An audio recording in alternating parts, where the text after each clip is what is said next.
जय हिंद सभी साथियों कैसे आप सभी। उम्मीद अच्छे होंगे। आप सभी के लिए खुशखबरी है, आप सभी के लिए एक बेस्ट न्यूज है। 60,244 में जितने भी मेरे साथी सिलेक्ट हो चुके हैं और जिनको अब इंतजार है उनके मेडिकल का, तो उनके लिए बहुत ही बड़ी खुशखबरी है। साथियों, आपके मेडिकल बुलावा पत्र जो है पूरी तरह से तैयार हो चुके हैं। आपके नाम के साथ आपके थानों को भेजने की तैयारी चल रही है, कुछ थानों पर तो भेजे भी जा चुके हैं। सबसे पहले मैं आपको यहाँ पर दिखा दूं कि मेडिकल बुलावा पत्र किस तरह का जो है वो तैयार हुआ है। ये जो आप मेरे इस तरफ देख रहे हैं, तो मेडिकल बुलावा पत्र कुछ इस तरह का आपका तैयार हुआ है। ये 2023 वाली भर्ती का मेडिकल बुलावा पत्र है जो आपको मिलेगा। इसमें सबसे ऊपर जहां लिखा हुआ है अभ्यर्थी, यहाँ पर आपका नाम और आपका पूरा एड्रेस भरा जाएगा, जिसको लेकर के थाने वाले आपसे संपर्क करेंगे। इसमें पूरे दिशा निर्देश साथियों लिखे हुए हैं, जो आगे मैं आपको बता दूंगा इसमें कौन कौन से निर्देश जो है वो आपके लिए लिखे हुए हैं, जो बहुत ही महत्वपूर्ण है। तो वीडियो को लास्ट तक जरूर देखें और वीडियो को बिल्कुल भी स्किप ना करें। ये बुलावा पत्र आपके पास कब तक पहुंचने वाला है, तो साथियों इसकी फिक्स डेट अभी तक कोई नहीं मिली है, लेकिन बहुत जल्द आपको जो है थानों से फोन आने शुरू होने वाले हैं। बहुत जल्द आपको थानों से फोन आने शुरू होने वाले हैं, आपके नजदीकी थाने आपसे संपर्क करने वाले हैं, क्योंकि अब ये मेडिकल बुलावा पत्र आपके पास पहुंचाने की तैयारी चल रही है। जैसे आपको पता है कि 22 अप्रैल से आपके जो मेडिकल है वो स्टार्ट हो रहे हैं।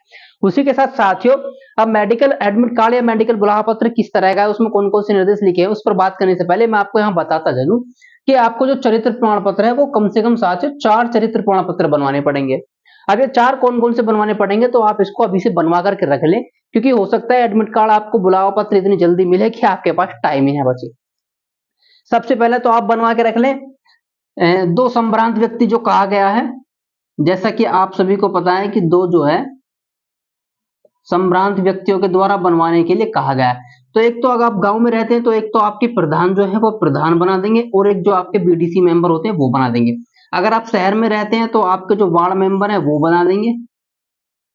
ठीक है साथियों, वार्ड मेंबर होते हैं शहर में तो वार्ड मेंबर से बनवा लें, और जो आपके नगर पालिका या नगर पंचायत के जो भी चेयरमैन है आप एक उनसे बनवा लें। ठीक है साथियों, तो ये आपके दो यहां से हो जाएंगे। एक साथियों आपको बनवाना है जहां से आपने 12th पास किया है, तो उस स्कूल से 12th पास स्कूल से आपको अपना करेक्टर सर्टिफिकेट बनवाना है। अगर आपने इससे स्कूल से पहले बनवा रखा है 12th पास से, तो आपको कोई दिक्कत नहीं, वही चल जाएगा, आप बस उसको लेकर के आ जाएंगे। अगर अभी तक नहीं बनवाया तो आप जा करके बनवा ले। उसके बाद साथियों, अगर आपने 12th के बाद में कोई भी एजुकेशन प्राप्त की है आफ्टर ट्वेल्थ कोई भी आपने एजुकेशन प्राप्त की है, बीएससी बीए बीकॉम जो भी आपने किया है रेगुलरली, प्राइवेट की बात यहाँ पर नहीं हो रही है, तो उस स्कूल से भी आपको जो है अपना चरित्र प्रमाण पत्र जरूर बनवाना है। यानी कि जहां से आपने ग्रेजुएशन की है, ठीक है, अगर आपने ग्रेजुएशन कर ली है या आपकी ग्रेजुएशन चल रही है, तो उस स्कूल से भी आपको अपना चरित्र प्रमाण पत्र बनवाना बहुत ही जरूरी है। अगर आप अभी वहां पर कर भी रहे हैं ग्रेजुएशन, तो भी आपको वहां से बनवाना बहुत जरूरी है।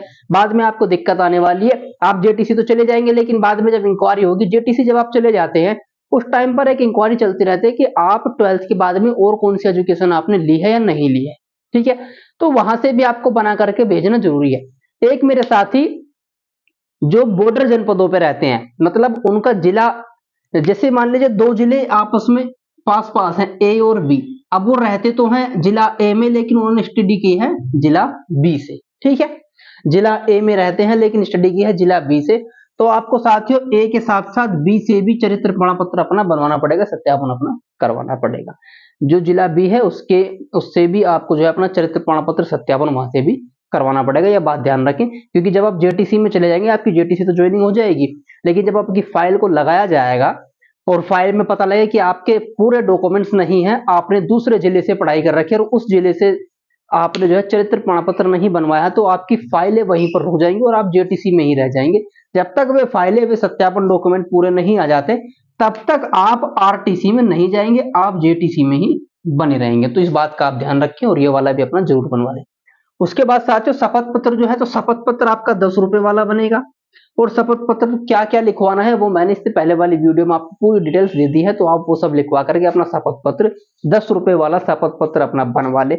अब साथियों देख लेते हैं कि आपका जो मेडिकल बुलावा पत्र है उस पर कौन कौन से निर्देश आपको दिए गए हैं। तो साथियों ये आपका बुलावा पत्र होने वाला है, जिसमें सबसे ऊपर यहाँ पर आपका नाम और पूरा पता, मोबाइल नंबर सब लिखा जाएगा, जिस मोबाइल नंबर पर आपसे संपर्क किया जाएगा। ये देखिए, लखनऊ द्वारा पुलिस आरक्षी के पदों पर सीधी भर्ती 2023 23 में चयनित अभ्यर्थियों का चयन परिणाम उपलब्ध कराते हुए अवगत कराया गया है कि यह चयन परिणाम अभ्यर्थियों के चरित्र सत्यापन, चिकित्सा परीक्षा, शैक्षिक योग्यता के सत्यापन में उपयुक्तता के अधीन है। शैक्षिक योग्यता के सत्यापन मतलब जहां से भी आपने स्टडी की है वहां सबसे आपका सत्यापन होना बहुत ही जरूरी है। अब इसमें साथियों मैं आपको बता दूं कौन कौन से जो आदेश आपके लिए निर्देश दिए गए हैं वो क्या हैं। इसका जो पॉइंट क्या है वो आपके लिए बहुत जरूरी है। कोई अभ्यर्थी जो अपनी चिकित्सा परीक्षा से संतुष्ट न हो, स्वयं परीक्षा के दिन मंडलीय चिकित्सा परिषद के समक्ष अपील दाखिल कर सकता है। चिकित्सा परीक्षा से संबंधित किसी अपील पर विचार नहीं किया जाएगा यदि वह उसकी चिकित्सा परीक्षा और उसके परिणाम की घोषणा के दिनांक के पश्चात किसी दिनांक को दाखिल की जाती है। मतलब जो अपील का जो सिस्टम है वो आपको उसी दिन करना है। अगर आप उसके बाद में करना चाहते हैं या जब फाइनल परिणाम आ गया है उसके बाद में करना चाहते हैं तो फिर वो एक्सेप्टेबल नहीं होगी। यह पॉइंट देखेंगे, अपील हेतु गठित चिकित्सा परिषद के आवेदक के चिकित्सीय कमी से संबंधित एक विशेषज्ञ होगा। मतलब वहां पर एक विशेषज्ञ होगा जिस कमी के लिए आपने अपील की है उससे रिलेटेड। आवेदक द्वारा अपनी चिकित्सीय परीक्षा के संबंध में दाखिल अपील पर मंडलीय परीक्षा चिकित्सा परिषद का विनिश्चय अभ्यर्थी के लिए अंतिम एवं बाध्यकारी होगा एवं इसके विरुद्ध कोई अपील ग्रहण नहीं की जाएगी। मतलब एक बार अपील में आपका जो भी रिजल्ट आता है फिर उसके बाद दोबारा से अपील करने का कोई भी यहाँ पर प्रावधान नहीं है। चिकित्सा परीक्षा परिषद के सदस्य जो जानबूझकर गलत रिपोर्ट देते पाए जाएंगे दंडित कार्रवाई होगी। मतलब अगर आप सोच रहे हैं कि मेडिकल करने वाले लोग आपको सही होते हुए भी गलत ठहरा देंगे तो ऐसा नहीं, अगर वो ऐसा करते हैं तो उनके खिलाफ कार्रवाई की जाएगी। चिकित्सा परीक्षा में असफल पाए गए अभ्यर्थी नियुक्ति प्राधिकारी द्वारा अनुपयुक्त घोषित किए जाएंगे और ऐसी रिक्तियों अगले चयन के लिए अग्रगणित की जाएंगी। मतलब जितने लोग चिकित्सा में फेल हो जाएंगे उनसे जो पद खाली रहेंगे वो आगे आने वाली भर्तियों में भरे जाएंगे। इसका पॉइंट नंबर 3 पढ़ेंगे। उपयुक्त के क्रम में आपको निर्देशित किया जाता है कि आप चिकित्सा परीक्षा हेतु दिनांक, यहाँ पर आपकी तारीख लिखी जाएगी, को जनपद यह आपका जिला लिखा जाएगा जहां पर जिस जिले में आपका मेडिकल होना है, को प्रातः यहाँ पर समय इतने बजे आपको वहां पर पहुंचना है। ठीक है, आपको कौन कौन से डॉक्यूमेंट लेके आने जिस पर सबसे ज्यादा संशय बना हुआ था उसका पूरा यहाँ पर आ गया। देखिए ये डॉक्यूमेंट आपको फोटोकॉपी और मूल प्रति इनकी लेकर के आनी।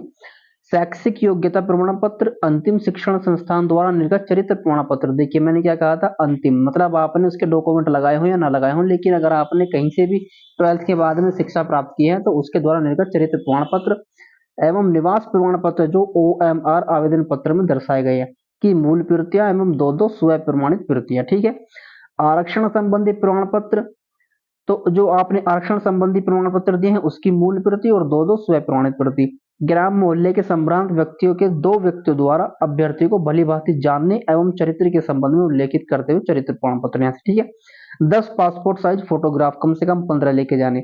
निर्धारित प्रारूप में शपथ पत्र, 10 रुपए वाला शपथ पत्र भी मैंने आपको बता दिया। फोटो युक्त पहचान पत्र यथा voter ID, voter card, PAN card, driving licence, passport कोई में से एक, यानी कि आपने जो भी उसमें लगा आधार कार्ड तो सबके पास है तो आपका आधार कार्ड चल जाएगा। ये डॉक्यूमेंट्स आपको साथ ही लेकर के जाने। उम्मीद है अब आपकी सारी जो दिक्कतें, आपके जो सारे डाउट है वो इस वीडियो के द्वारा क्लियर हो गए होंगे। तो आप सभी जो है अच्छे से जाएं, अच्छे से आपका मेडिकल हो और हमारी तरफ से आप सभी के लिए बेस्ट ऑफ लक। जय हिंद, जय जवान।